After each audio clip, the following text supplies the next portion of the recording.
សូមគោរពនិងជំរាបសួរដល់ប្រិយមិត្តទាំងអស់គ្នាបានវិលមកជួបគ្នាសាជាថ្មីជាមួយនឹង Channel Knowledge About Smartphone បាទ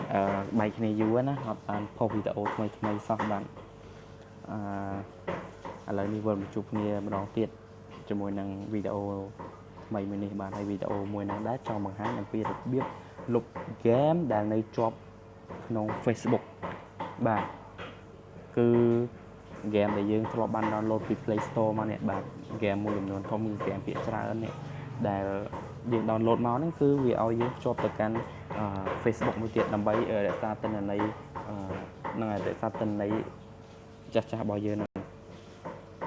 នៅពេលដែលយើងបាត់ទូរស័ព្ទឬក៏លុបកម្មវិធីលុបអីចោលទៅយើង download លេងម្ដងទៀតវាទិន្នន័យចាស់វានឹង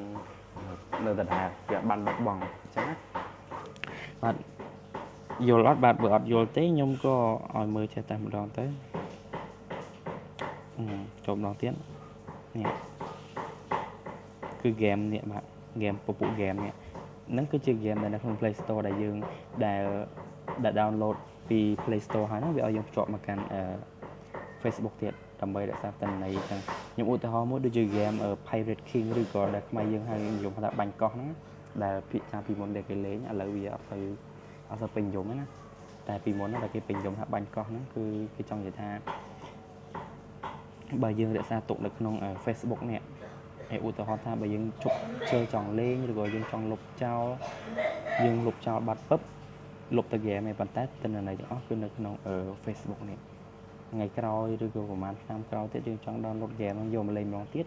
យើងអាចមានទិន្នន័យចាស់នៅក្នុង Facebook ហ្នឹងគឺភ្ជាប់ទៅកាន់ហ្គេមហ្នឹងតែម្ដងឧទាហរណ៍ថាយើងលេងដល់វគ្គកោះទី10ទី20អញ្ចឹងទៅ10 20កោះអញ្ចឹងទៅនៅពេលយើង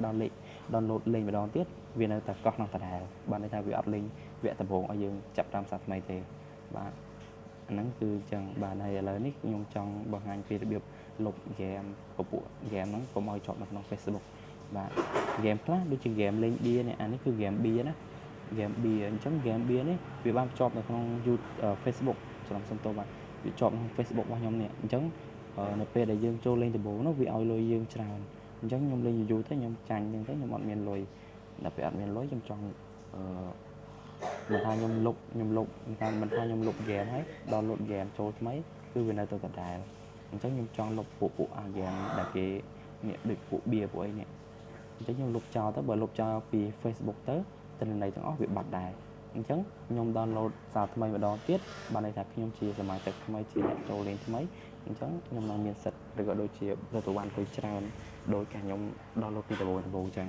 បាទឥឡូវមកកុំឲ្យខាត់ពេលយូរមកមើលពីរបៀបលុបហ្គេមហ្នឹងទាំងអស់គ្នាបាទឥឡូវនេះយើងក៏អញ្ចឹងមកយើងចូលមកកន្លែង account របស់យើងហ្នឹង profile របស់យើងហ្នឹងបាទយើងអូសចុះមកក្រោមមកយើងឃើញហ្គេមហើយប៉ុន្តែយើងអត់បានចុចទៅហ្គេមហ្នឹងទេនេះអាហ្គេមពួកហ្គេមហ្នឹងបាទយើងអត់ចុចទេយើងអូសចុះក្រោមមកយើងស្វែងរកពាក្យ account setting បាទកន្លែងនេះបាទ account setting យើងចុចយក account setting មកបន្ទាប់មកវាចេញតម្រងបែបហ្នឹងឲ្យយើងស្វែងរកពាក្យ app នេះ app មួយនេះបាទយើងចុចលើវាចឹងទៅបាទនៅពេលនោះវានឹងប្រមូលហ្គេមដែលវានៅជាប់នៅក្នុង Facebook របស់យើងហ្នឹងគឺប្រមូលមកនៅទាំងអស់អញ្ចឹងណាបាទឥឡូវនេះវាយើងចូលតម្រងបែបនេះយើងឲ្យស្វែងរកពាក្យ log in with Facebook នេះនៅជួរខាងលើនេះបាទយើងចុចលើវាមួយទៅមិនថាមានតែហ្គេមទេបាទសូម្បីតែកម្មវិធីក៏អញ្ចឹងដែរនេះពួកកម្មវិធីនេះខ្មែរ load membership អីនេះអានេះខ្ញុំភ្លេចបាត់ហើយបាទ browser មានបាទព្រោះវាច្រើនពេកបាទអញ្ចឹងខ្ញុំចង់លុបខ្លះមិនថាហ្គេមមិនថាអីទេគឺច្រើនមែនតើបាទនេះនៅពេលដែលយើងលុបហើយឧទាហរណ៍ថានៅពេលដែលយើងលុបគឺទិន្នន័យទាំងអស់គឺវានឹងត្រូវបានបាត់ចោលទាំងអស់អញ្ចឹងបានន័យថាបើសិនជាយើង download ហ្គេមនឹងលេងម្ដងទៀតវានឹង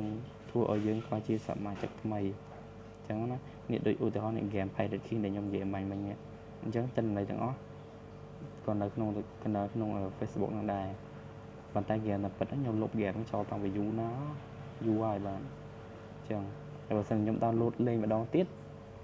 គឺទិន្នន័យនៅតែឆែឡើងឯងវគ្គហ្នឹងក៏នៅតែវគ្គប៉ុណ្ណឹងបាទឥឡូវមកកាត់ពេលយូរបាទយូរទៅវារៀងសាំតតែពេកបាទអូខេតោះមកមើលពីរបៀបលុបឥឡូវខ្ញុំសូមរើសហ្គេមមួយដើម្បីលុបណាហើយហ្គេមអ្នកទាំងអស់គ្នាស្គាល់ លើហ្គេមហ្នឹងតែម្ដងទៅហ្គេម Pirate King ហ្នឹងតែម្ដងទៅបាទយើងចុចលើវាចឹងមកវានឹងចេញមកទម្រង់បែបនេះតមកអូសចុះក្រោមមកអ្នកទាំងអស់គ្នានឹងឃើញពាក្យ remove app ទីកន្លែងនេះយើងចុចកន្លែងហ្នឹងទៅ remove app ហ្នឹងទៅ